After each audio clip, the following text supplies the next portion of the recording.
I've got a story for you, because while things don't always go according to plan, sometimes those plans get changed for the better.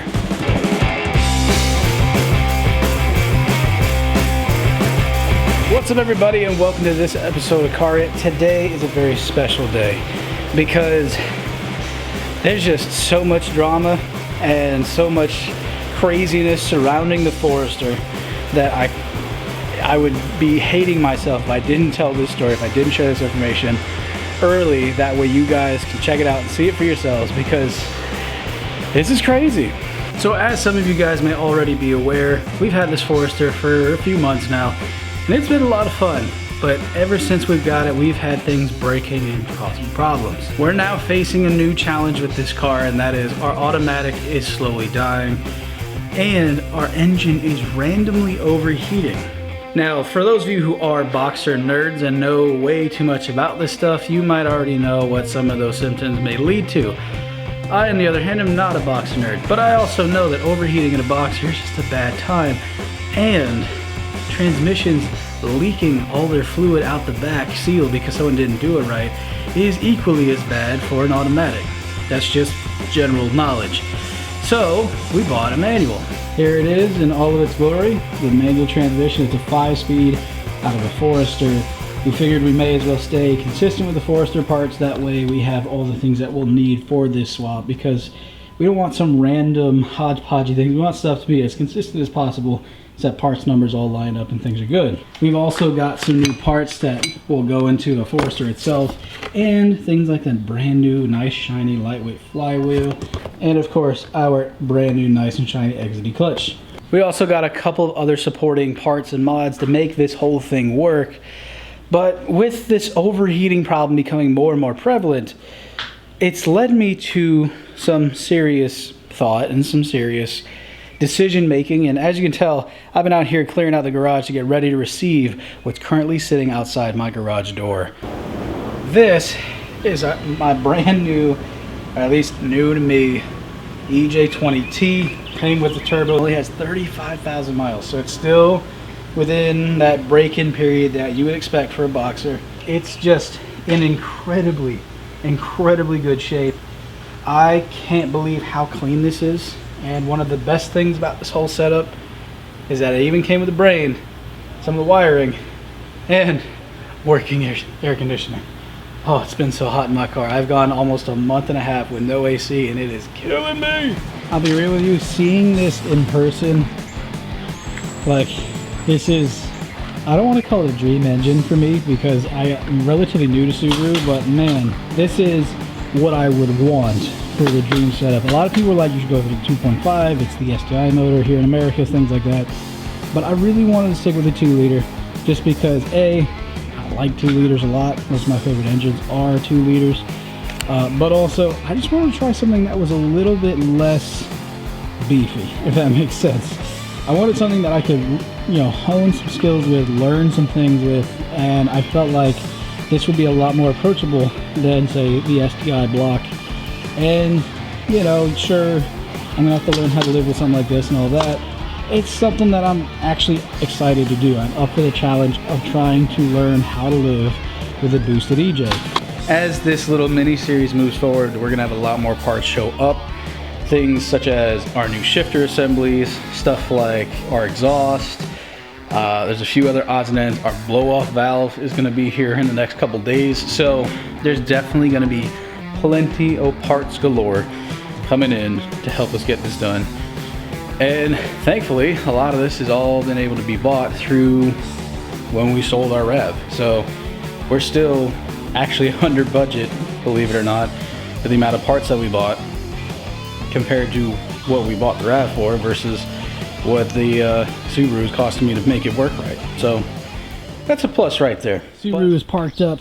We're about to get started getting underneath this thing, but before I get started under it, I want to get started over it.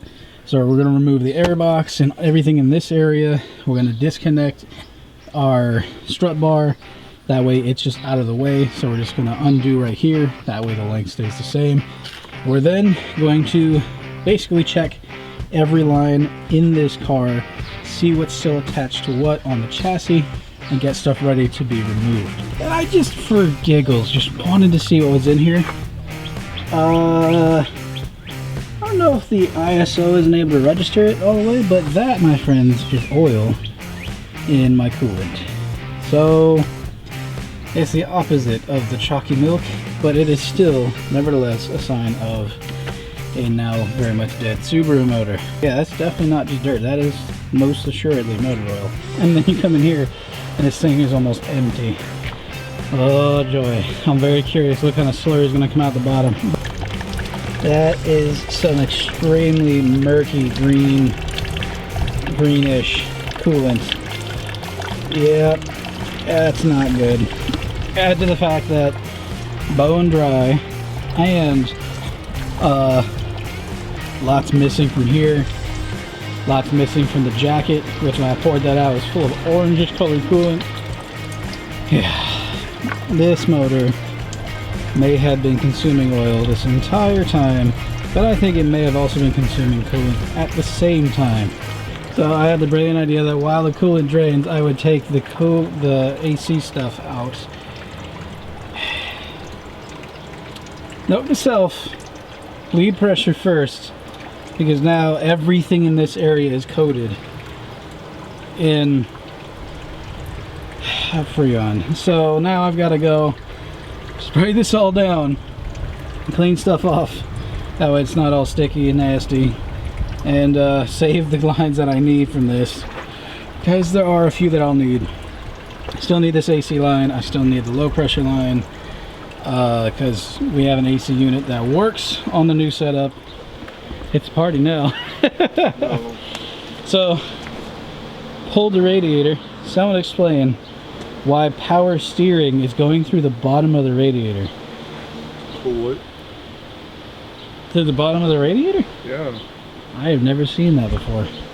Sure it's power steering, not trans fluid? Oh no, it's definitely, I'm pretty sure it's that because it's bright red, but you might be right on the trans fluid thing. It might be trans fluid. Well, that's often what a lot of auto transmissions will do. Is they'll put run it in trans fluid through, because Hondas do it. They run auto trans fluid through the bottom of the rad to cool it off. Oh, learning something new today. And I owned an auto Honda. I still don't remember doing that. Either way, that's out. Now we get the fun part, making sure the rest of this stuff's decon. By the way, Cameron, you gotta say hello. It's been far too long. Yes, sir. Big news. Oh? I messaged you back. Oh. So, shout outs. We did a beam swap already. We didn't film it because I didn't have my SD card, sadly. But it's in there. We just haven't filmed what we've done or about to do with it. So, spoilers for next time. They've got beam stuff in the future. We got our spot for the master cylinder uncovered. It literally is just a bit of rubber that holds on, and then it legitimately was, the sound ending is cut, so you can just put it straight in there. So we're gonna get ready to start taking the pedal box out. He's gonna handle that, while Ian and I handle trying to get this in the air and severing the back of the auto from the rest of the drive shaft. So we've rolled the car back into a space. As you can tell, stuff is still leaking out the bottom. We got rid of as much as we could, but there's still little bits of fluid still left in pumps and whatnot. There is no brake engagement because, well, to be frank, we have the back wheel kicking against the curb, holding the car in place. We left the battery in because every now and again we do need to put the battery on to make things work and move things around. But otherwise, this is now ready. The exhaust was removed. It's now sitting somewhere over that way. And we've got pretty much everything disconnected except for the stuff involving the trans and the engine mounts. Once this is all out of the car, we'll then be addressing the glaring problem that we saw the starter still attached. Once we get the starter off, that will go to the new setup. But we're pretty much at the point where now it's do or die, it's get it done, it's get this engine pulled. Randy to the rescue. We've popped the axles out just enough, so we should be able to start actually pulling them all the way out. The drive shaft's getting pulled out now, maybe, hopefully. Motor's out. Ian sacrificed a hand. Randy has yet to make a sacrifice on it. I sacrificed my hand. You sacrificed your hand? Sure, I have a socket right here. I sacrificed both of my hands. So we've paid our dues to the dog god. I just need that. Jeez. I don't know if that's a big enough starter. Probably not. Looks like something that would have gone to Monster Jam, not in the back of this 2.5. So, we're taking the transmission apart here, and it's... Yeah, I'm gonna pick it up. No, not you. It's had some better days. Cause that is, can you see in there? That's bad. Test fitting the 205 now, making sure. One of the things that we talked about in the beginning was how the subframe supposedly has to get changed out between the turbo and the NAs. So we are test fitting it right now, trying to see what's up. Because if it will bolt to the standard setup, we're in business. What do you think, sir? You good? I think you need to pull that back a little bit before we take the hood off. There we go. That's better. Probably should have taken the hood off, honestly. Yeah. It's a Subaru, not a 240. So what do you think, bro? You think it'll line up? I hope so. Actually, I can tell you right now, no. It's not gonna. Try lowering it a little more. That way I have like full confirmation. But I'm going to say that I'll wager. I'm gonna get to change the subframe. Yeah. Can confirm we all have to get a new subframe.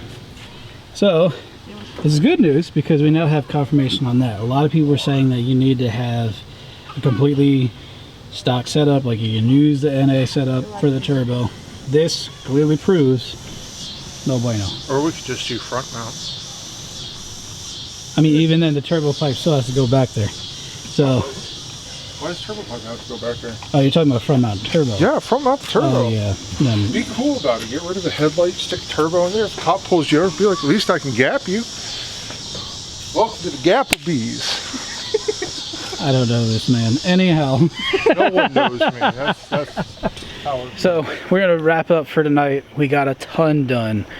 The motor is officially out of the car, and cause of death was in fact a lifted head, because when we got to the back of the block, we found nice nasty cracks in the head and in the actual gasket there. It had given up.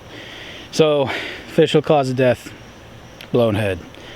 But with that said, we've got so much done. We actually off camera got the brake pedal and clutch pedal installed in the car.